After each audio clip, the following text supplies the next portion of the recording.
Sunday, 17 July 2022.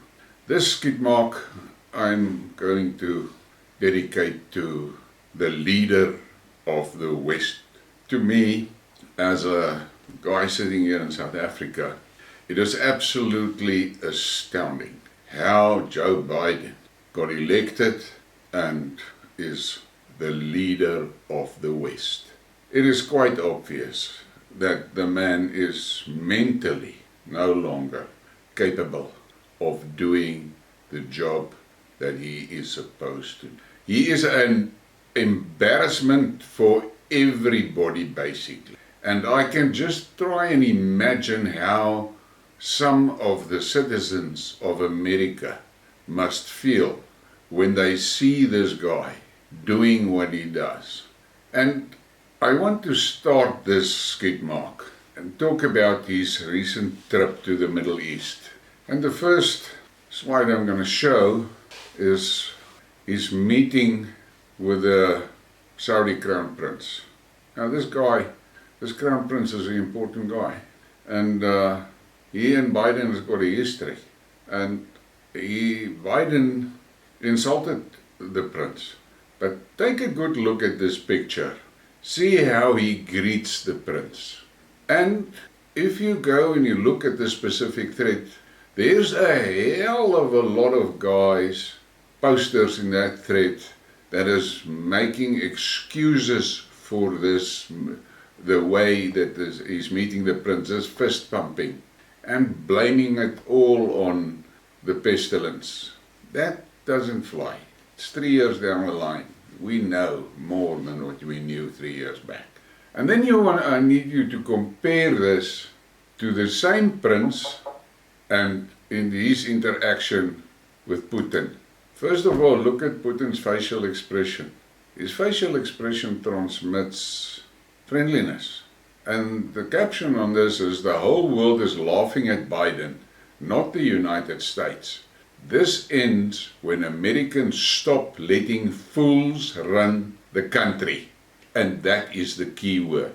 I'm just going to give you some more of this Putin interaction. Look at that handshake, firm and solid. And then look at the prince, wrapping his other hand around Putin's hand. Deduct from this what you want. All I can tell you is Biden is not going to come right with this guy. Now I want to get to the serious part. The American system, the way the American system works, is if for any reason Biden should no longer be able to be active in his position as the president, his successor is Kamala Harris.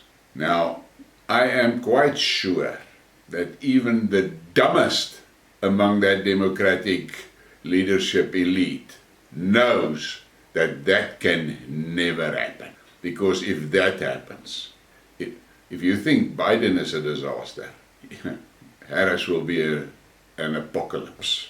If Harris for some reason cannot manage to take the chair, then it falls on to Pelosi.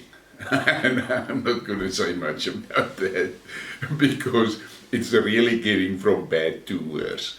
So, in conclusion on that little bit of information, the real problems in the Biden management structure is enormous. And I'm sure there are Democrats that have sleepless nights about that. And now I'm going to entertain you a bit. This is what the media does to Biden. Look at this. Inside the mind of Joe Biden again. And this oak has made stupid remarks that was used to do this cartoon. And I actually shouldn't say stupid. It is a fact. The man is suffering from dementia and he is in deep trouble, physically. But the puppet masters don't care about the person. Biden should be at home, sitting in his garden, enjoying his grandchildren and his last days on earth. Not prancing around the world and go to places, Middle East and so.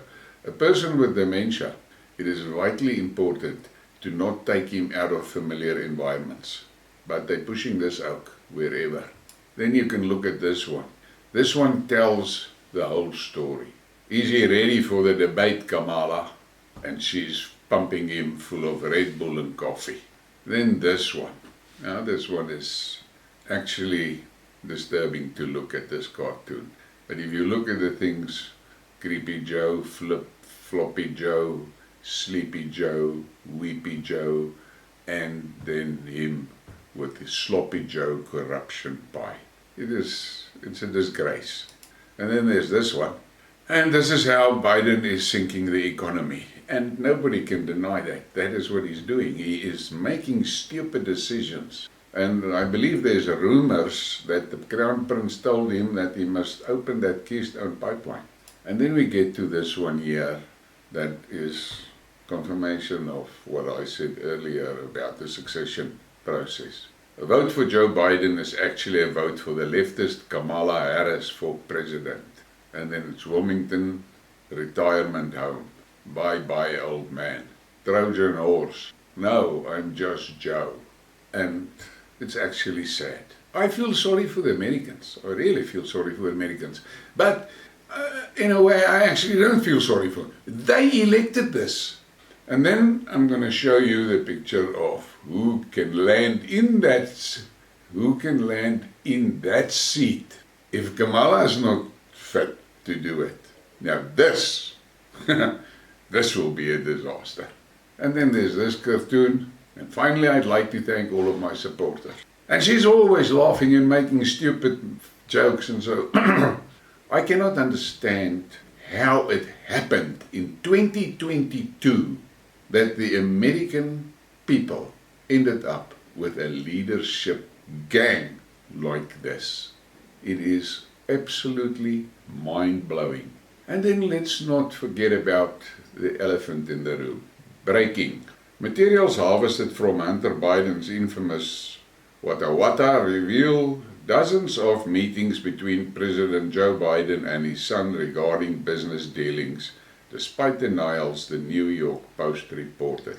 And it is something that we must take note of.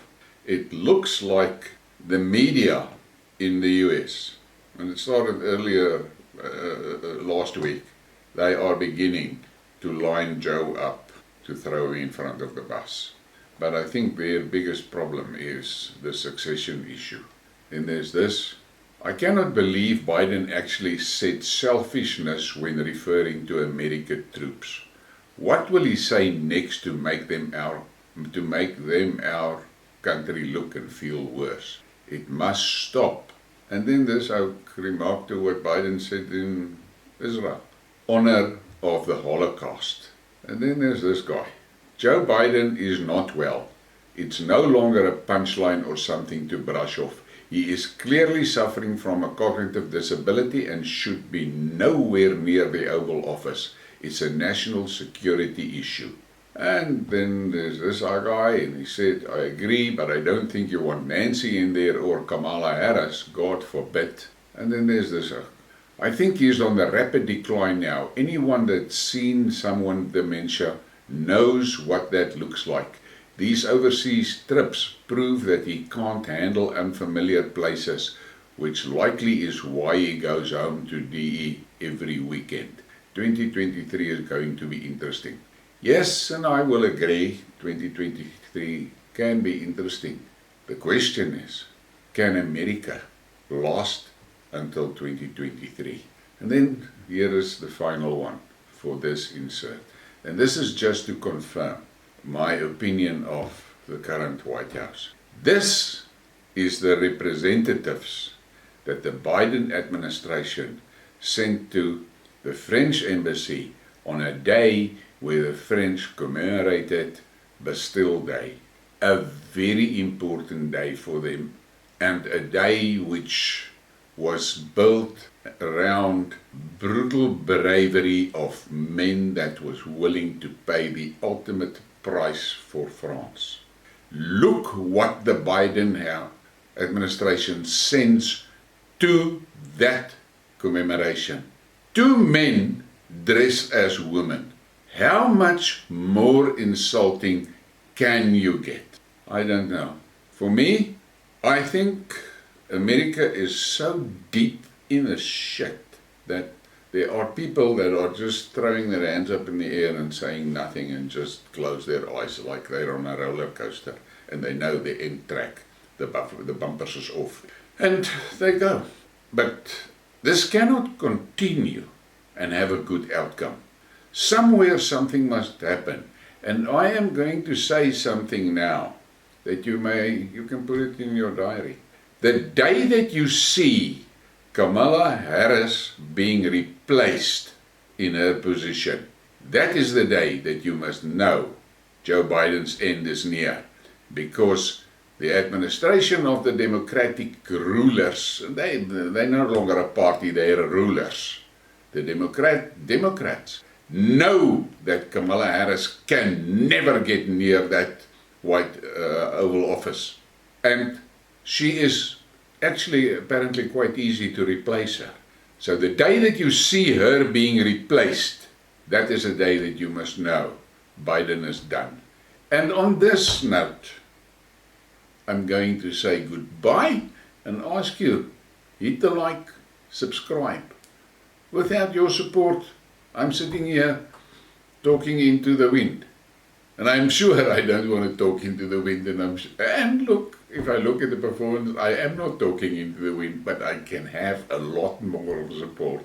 Thank you very much.